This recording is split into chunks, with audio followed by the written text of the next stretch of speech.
In the name of the Father, Son, and Holy Spirit. So I found this other book, about this other book called Forgotten Features of the Founding, The Recovery of Religious Themes in the Early American Republic by James Hudson. It's a good book. Like in the back it says, Forgotten Features of the Founding, The Recovery of Religious Themes in the Early American Republic, explores the deep significance of previously neglected religious themes in the founding era. James Hudson convincingly argues that without understanding these themes, it is impossible to comprehend the religious mentality of that period. Among the themes elucidated and explored are the doctrine of the future state and rewards and punishments, the civil magistrate's idealized role as the nursing father, and the conception of rights as moral powers grounded in religion. Hudson's thought-provoking and exhaustively researched work challenges current scholarship on the founding era, which often downplays the importance of Christian ideals in the formation of the United States government. Forgotten Features of the Founding is a must-read for scholars of American history and those interested in the role of religion in American life. Like in the preface,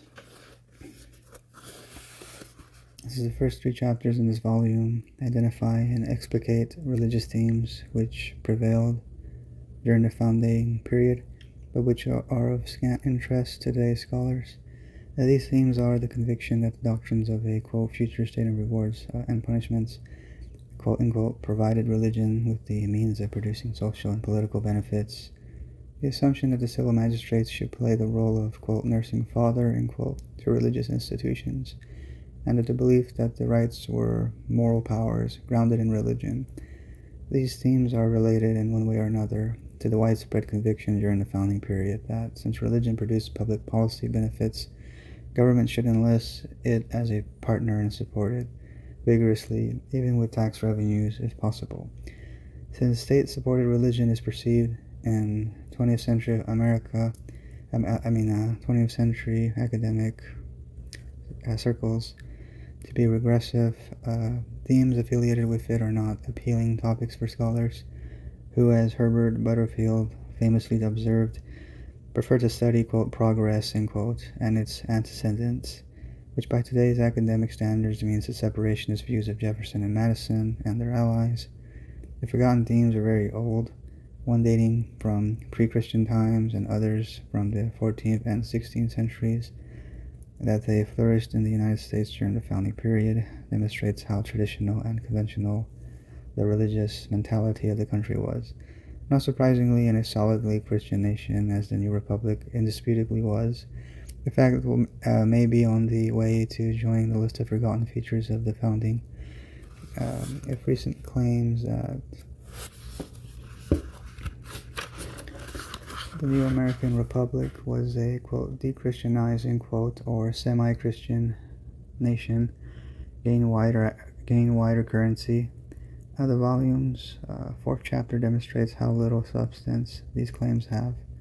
The arguments of opponents of state-sponsored or state-supported religion during the founding period were also old, although not as venerable as the first 3 themes examined.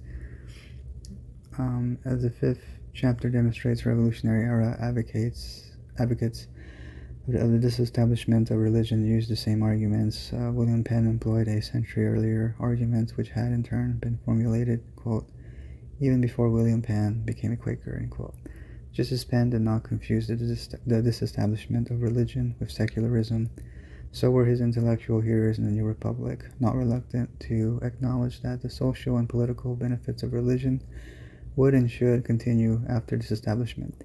Many of the most ardent advocates of disestablishment during the founding period, Isaac Backus, for example, saw no contradiction between opposing state-sponsored religion and in considering magistrates as nursing fathers and in commending a system of divine rewards and punishments as a means of promoting the public welfare.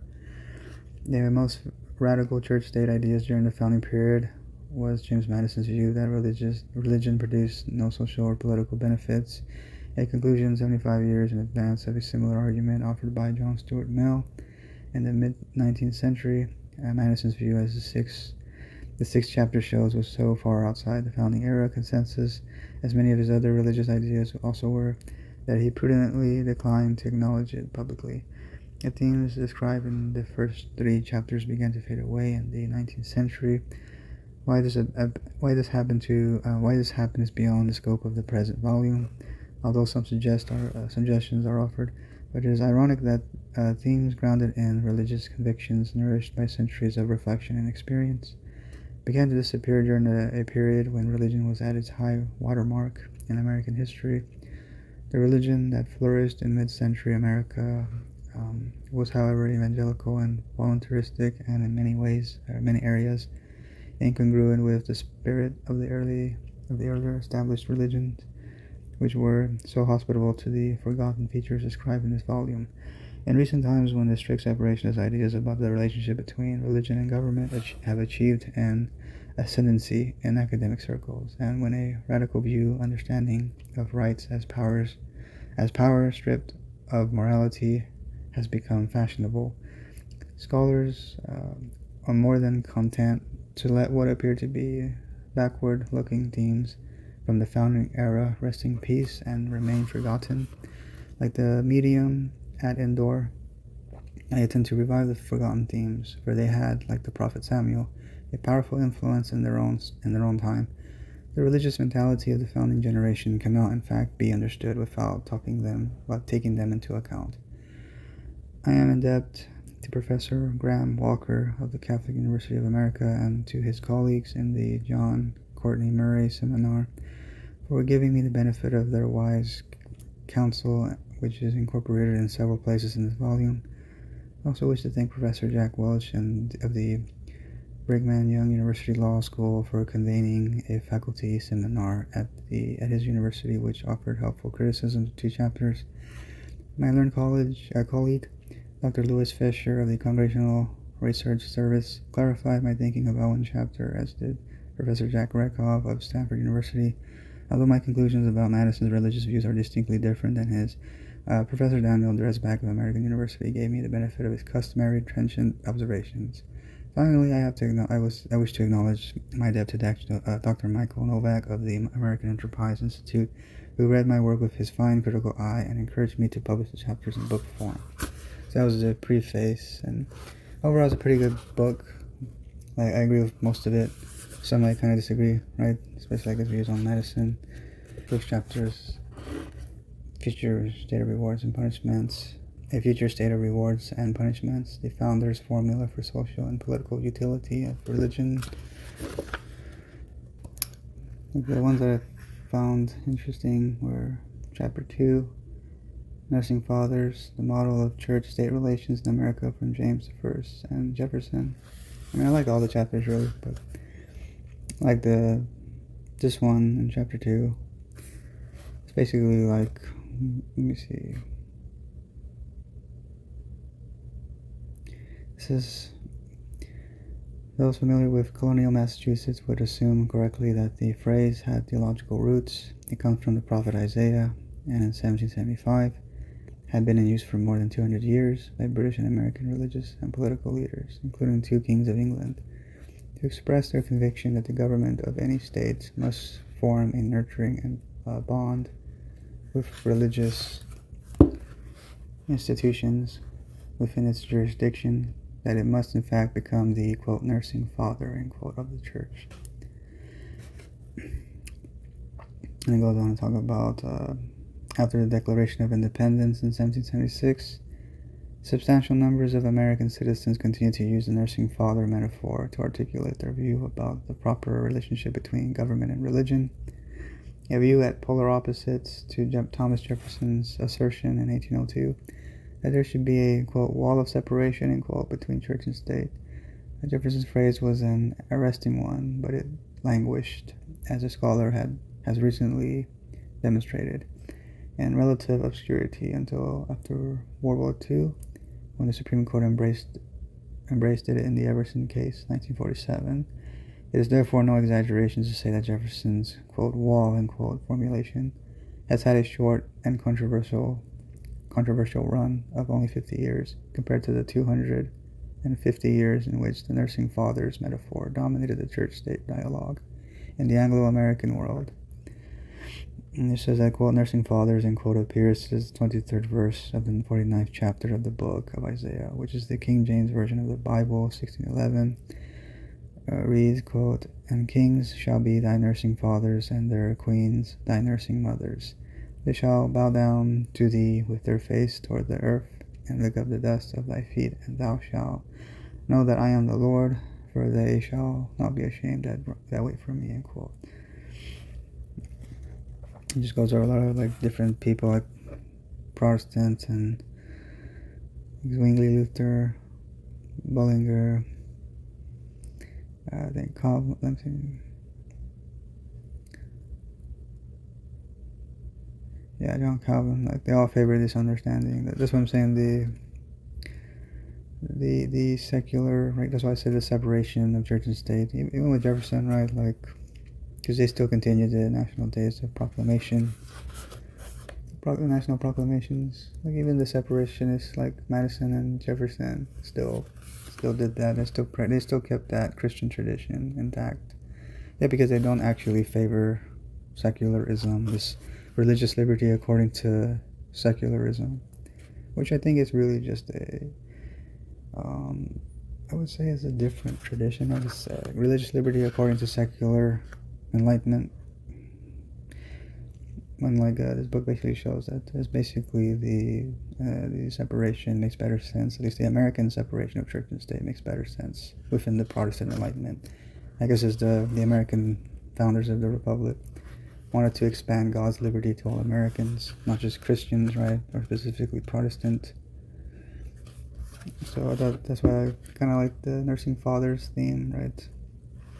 They should support religion, not be against it, which is why secular separation actually should not favor secularist people or godless people who want to give you a different set of morals and spread a religion lack of religion, when the life of the Republic is true religion and true God. Because a lot of that was in James Madison's writings. In fact, I would say all of the founders wanted true religion, which is easily grounded in Jesus. Another chapter I found interesting was chapter 3. Rights as moral powers, the founders and the French connection. He's talking about this French historian, I think it was, or scholar, who basically traced the right of how is exclusively a Christian right or understanding of rights. Let me see if I can find how they explained it. It says the one French legal historian who has come to the attention of American writers in recent years is Michael Vallée, 1990. Vallée's specialty was Roman law, on which he wrote prolifically during a long academic career at the University of Strasbourg and later at the Sorbonne. His particular interest was the Roman definition of right, which is jus, and the evolution of the concept from the time of Gaius to Grotius, from Imperial Rome to 17th century Europe. Vallée had only a passing acquaintance with the jurisprudence of the United States and never tried to fit his ideas into an American context. Those ideas are nevertheless applicable to issues in American legal history. It is the argument of this chapter that Vallée's theories can correct a major misconception about the development of rights in this country and can offer new insights into the meaning of rights as used during the founding period.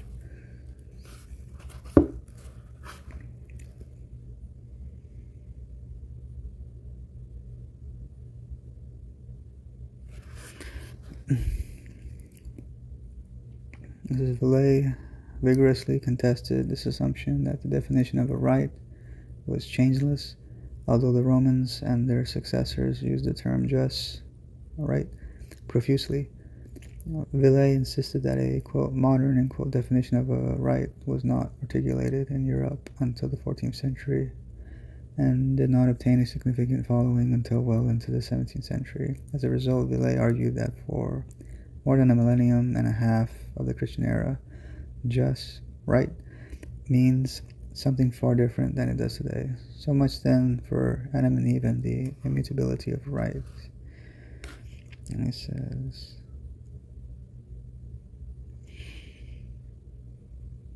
So the attitude of American students of rights is similar to that of which Villay encountered among his countrymen. Americans, no less than the French, considered the concept of a right as immutably embedded in their history. They assumed that the people who stepped off the Mayflower and the Susan Constant brought with them the idea of a right and understood the concept much as we do today. In a typical scholarly assessment, two constitutional experts claimed in 1987 that, quote, says, quote, from the beginning it seems the language of America has been the language of rights, end quote. In 1999, a government commission took the same position, boasting that, quote, America has always been about rights, end quote. Rights which another scholar in the manner of Dean Lebras claimed in 1992 to be links in an, quote, indissoluble chain of liberty that stretched back to ancient Greece and continued through the Roman Republic to the 13 colonies, end quote. In affirming the immutability of rights, American scholars seem to have been influenced by the authority of the leaders of the Revolution who, from 1764 onward, aggressively asserted that American rights had descended to their countrymen intact from the remote reaches of English history through the first settlers of the colonies. As revolutionary leaders insisted, even when they knew that the early charters mentioned only liberties and privileges, that their ancestors had carried with them the documents that put them in, quote, full possession of the rights of Englishmen, end quote. Quote, by removing themselves hither, end quote. A patriot declared in 1768 the first settlers, quote, brought with them every right which they could or ought to have enjoyed had they abided in England, end quote.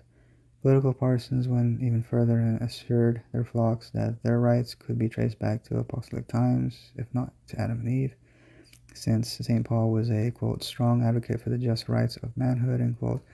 By making the assertions, the revolutionary leaders were initiating a well-honed strategy practiced by English popular leaders for the reign of the Stuarts onward, of enhancing the status of rights, even freshly minted ones, by investing them with great antiquity. In accepting such claims for the immutability of rights, modern American scholars have unwittingly passed off patriot propaganda for historical fact. The current presumption that the idea of the right was an unchangeable feature of American society, quote, from the beginning, end quote, conflicts with evidence that at the dawn of American history, a, quote, modern, end quote, understanding of rights was absent, or at best, inchoate, if I said that correctly. Villay found the same situation in tracing the history of rights in Europe. Is this a coincidence, or did the French scholar discover a model that may be relevant to the development of rights in America?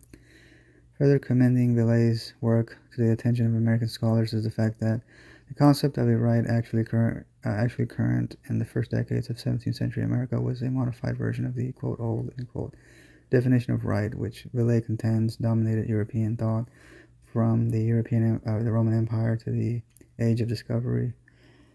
Villay asserts that Western civilization has known only two conceptions of a right.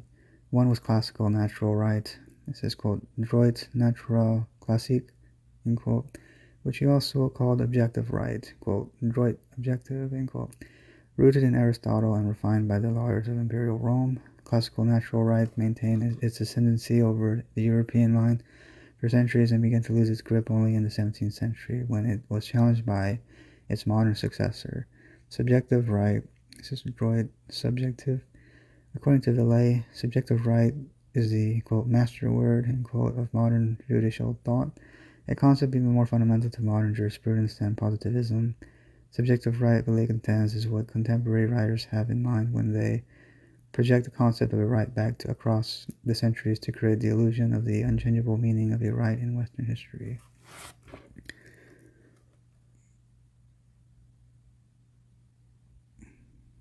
Just how do classical natural right and subjective right differ? This is when the Romans and their successors used the term right, jus, they meant in the broad sense the jus. I guess it's long. I think it's a Latin statement that I can't really read. So continuing, it says the specific meaning of the term stem, Villay asserted, from the classical world's view of what was, quote, natural, unquote. The Greeks and the Romans believed that civil society itself was, quote, natural, unquote, and that man was, quote, naturally social and even political, unquote. A right, therefore, was a, quote, social phenomenon, unquote, which must be discerned, and a complex web of relationships between people. The good society would, quote, give to everyone his rights, end quote. This phrase is a translation of Oppian's famous dictum. This is Sum jus cuique tribui. And continuing, Villay regarded as a key to understanding classical natural right. So to give someone his right, sum jus, meant in the classical world to give him, quote, what he deserved, end quote, his due, end quote, what was due to the individual in society, his just share. Here, said Villay, was the meaning of classical natural right, a just or fair share for every individual of society's benefits and burdens. And here it talks about right as power. Here, according to Villay, was a, quote, Copernican moment, end quote, in jurisprudence, the advent of a new way of thinking which eventually carried all before it. The Romans, Villay observed, quote, naturally knew the idea of powers of the individual, but without giving to these powers a juridical quality, without calling powers rights, end quote. By uniting the two concepts, Occam created subject right. This new species of right was subject because power, in essence, was part of the individual subject. Villay hammered this point home. Subjective rights were, quote, qualities, end quote, faculties, end quote, of the individual. The forces which radiated through his being, end quote. A subject right as a power, quote, drawn from the being itself of the subject, from his essence, from his nature, end quote. A subjective right was an, quote, attribute of the subject, end quote. A power that, quote, appertained on his essence, that was inherent in him, end quote. The difference between classical or objective natural right and the new subjective right was stark. The former was the share of some external object, the latter was power inherent in an individual. The source of the individual's power, or Occam, assumed as a matter of course. He was, after all, a member of a religious order, was a god. So Occam assumed a matter of course, right? That the source of the individual's power was God. For Occam and thinkers of his era, subjective right was, quote, an indication of the absolute power of God, which was partially conferred upon man, created in his image, end quote. Therefore, subjective right, as understood by its creators, was grounded in religion, although, quote, its dependence on Christian morality, end quote, was a fact. Villay ironically noted that the, quote, majority of our contemporaries had difficulty acknowledging, end quote. This chapter goes over the Christian nation question.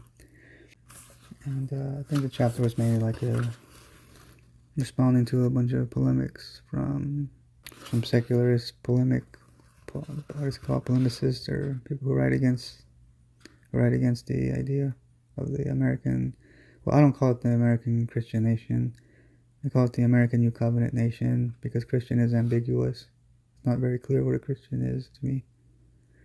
So a New Covenant is Jesus. That's what I think about when I think of New Covenant. So that is the foundation of the Christian, foundation is Jesus. So that's why I prefer that understanding than saying it's a Christian nation. But it's virtually the same, basically.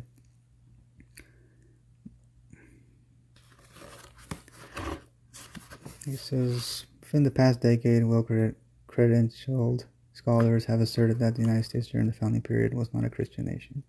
A claim on first impression seemed as absurd as a declaration that grass is not green.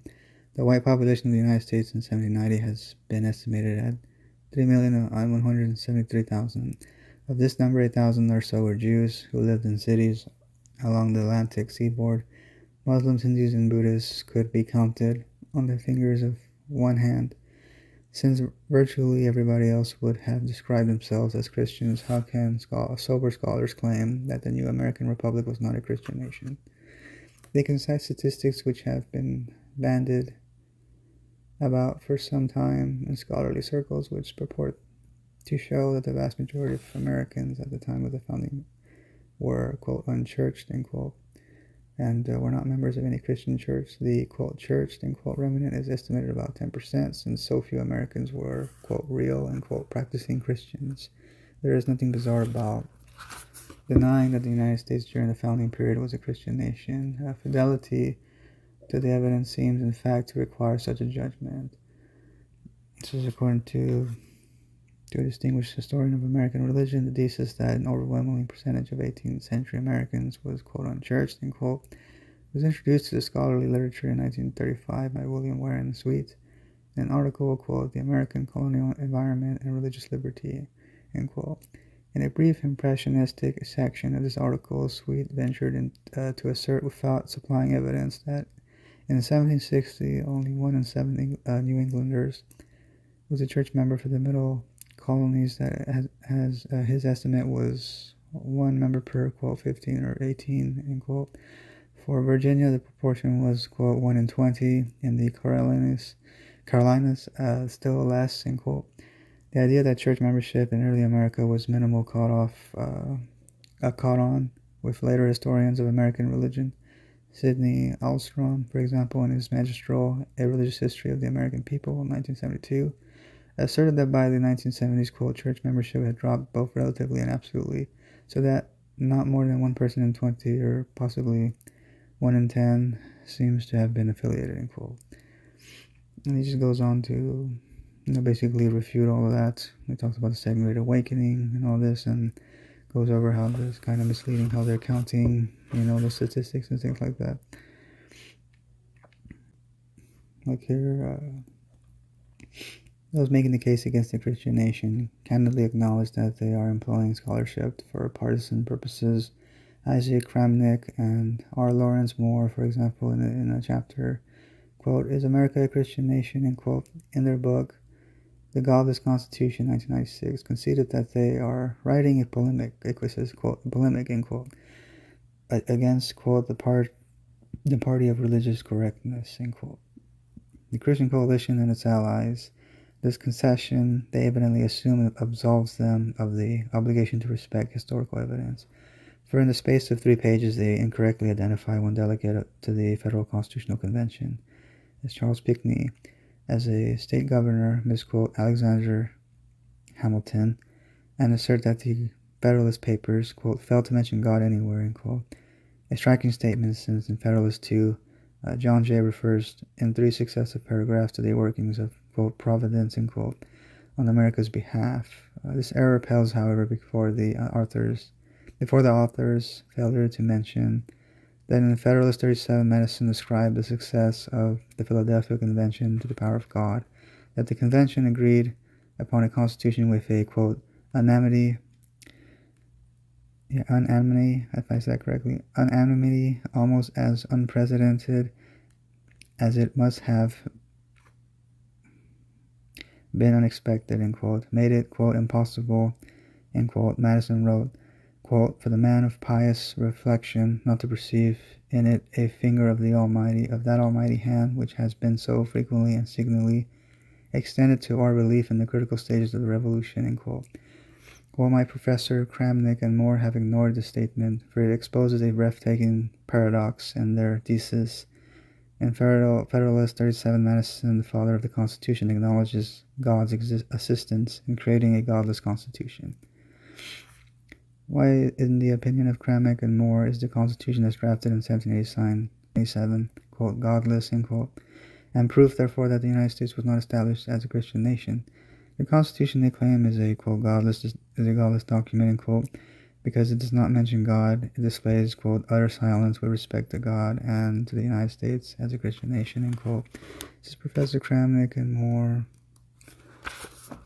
must have read the Constitution with as little attention as they did the Federalists. So they did not notice the word Lord, quote, Lord, end quote, in Article 7. Do they doubt that this is a synonym for God?